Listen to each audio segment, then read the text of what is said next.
नमस्कार, आपण पाहताय अनामवीरा मालिका। अनामवीराच्या दुसऱ्या भागात आपण पाहिलं पूर्वार्धामध्ये पंडित गेंदालाल दीक्षित या क्रांतिकारकांचं आयुष्य, ज्याच्यामध्ये त्यांना इंग्रजांनी तुरुंगात ठेवलं होतं आणि मैनपुरी कटाचा खटला म्हणून तो खटला चालला होता। आणि तुरुंगातून कशा तऱ्हेने पंडित गेंदालाल दीक्षित निसटले हे आपण पूर्वार्धात पाहिलं। आजच्या उत्तरार्धामध्ये आपण पाहणार आहोत की त्यांचं नक्की पुढे काय झालं। 1 नोव्हेंबर 1919ला मॅजिस्ट्रेट BS क्रिस यांनी मैनपुरी कटाच्या खटल्याचा निकाल घोषित केला आणि त्यामध्ये त्यांनी पंडित गेंदालाल दीक्षित यांना फरार घोषित केलं। पंडितजी तिथून निसटले तर होतेच तुरुंगातून, ते दिल्लीला त्यांच्या घरी गेले आणि घरी गेल्यानंतर स्वाभाविक वेषांतर केलेले पंडितजी पोहोचल्यावर त्यांची अपेक्षा अशी होती की त्यांचं स्वागत होईल, त्यांना राहण्याचा आसरा मिळेल, त्यांना भूमिगत होण्याची त्यांची व्यवस्था केली जाईल। परंतु दुर्दैवाने असं झालं नाही। किंबहुना पंडितजींच्या वडिलांनीच असा पवित्रा घेतला की ताबडतोब घरातनं निघून जा, अन्यथा आमच्यावर बला येईल आणि असं नाही केलं तर आम्ही पोलिसांना कळवू। दुर्दैव होतं, पंडितजींना घर सोडावं लागलं। त्यांनी दिल्लीतल्या एका प्याऊवरती नोकरी पत्करली आणि नोकरी पत्करून ते आपला चरितार्थ चालवायला लागले, उदरनिर्वाह करायला लागले। त्यांची प्रकृती खालावली। वास्तविक किती दुर्दैव आहे पहा की अशा तऱ्हेने क्रांतिकार्यासाठी झोकून दिलेल्या एका व्यक्तीला कुठलंही घर, स्वतःचं तर नाहीच पण कुठलंही इतर घरसुद्धा मिळू नये आसऱ्यासाठी किंवा निवाऱ्यासाठी, आणि अशा तऱ्हेने भटकत त्याला आपलं आयुष्य कंठावं लागावं यासारखं दुर्दैव नाही। परंतु जे भोग भाळी होते ते पंडित गेंदालाल दीक्षितांनी भोगायचं ठरवलं आणि अशातच त्यांची प्रकृती खूप खालावली। त्यांच्या मित्रांनी प्रयत्न केला की त्यांच्यावर रुग्णालयामध्ये उपचार व्हावेत, परंतु आर्थिक परिस्थिती खालावलेली, शिवाय तुरुंगातून पलायन केलेले, फरार घोषित झालेले असे क्रांतिकारक असल्यामुळे सर्वच प्रकारच्या मर्यादा त्याच्यावर होत्या। पंडित गेंदालाल दीक्षितांची पत्नी ही त्या कालावधीमध्ये सुद्धा त्यांना येऊन अधेमध्ये भेटत होती आणि एक दिवस त्यांची तब्येत खूप खालावली TBने आणि त्यांना रुग्णालयामध्ये ठेवायचा निर्णय झाला।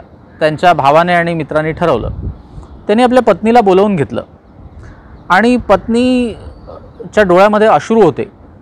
ते अश्रू पाहून त्यांनी असं म्हटलं की म्हणजे पत्नीने त्यांना विचारलं कि तुम रोती क्यों हो।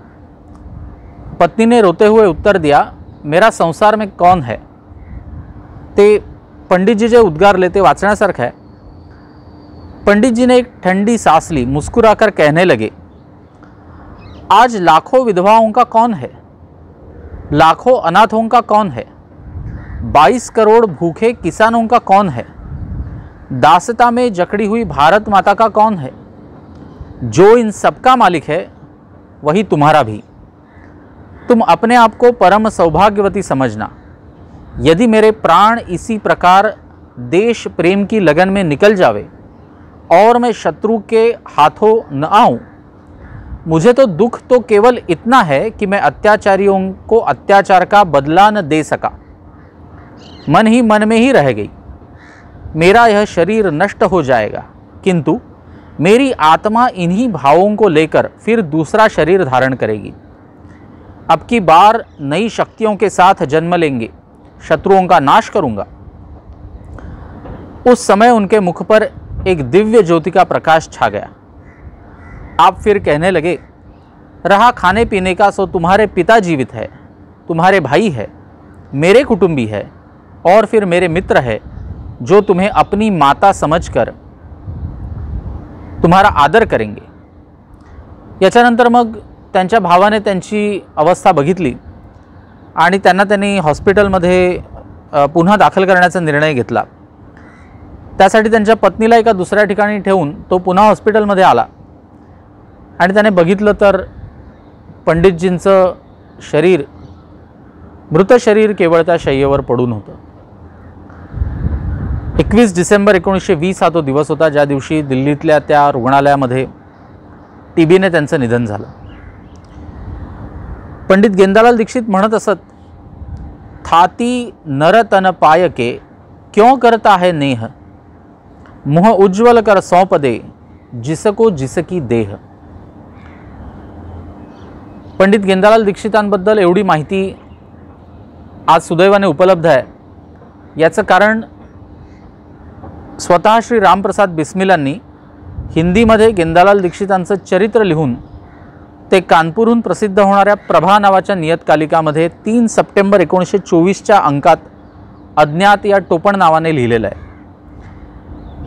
त्याचबरोबर दिल्लीच्या आत्माराम अँड सन्स या प्रकाशन संस्थेने प्रसिद्ध केलेल्या मनमथनाथ गुप्ता यांच्या भारतीय क्रांतिकारी आंदोलन का इतिहास आणि प्रभात प्रकाशनाने प्रसिद्ध केलेल्या श्रीकृष्ण सरल यांच्या क्रांतिकारी कोश या पुस्तकात आपल्याला अधिक माहिती त्यांच्याबद्दलची वाचता येईल.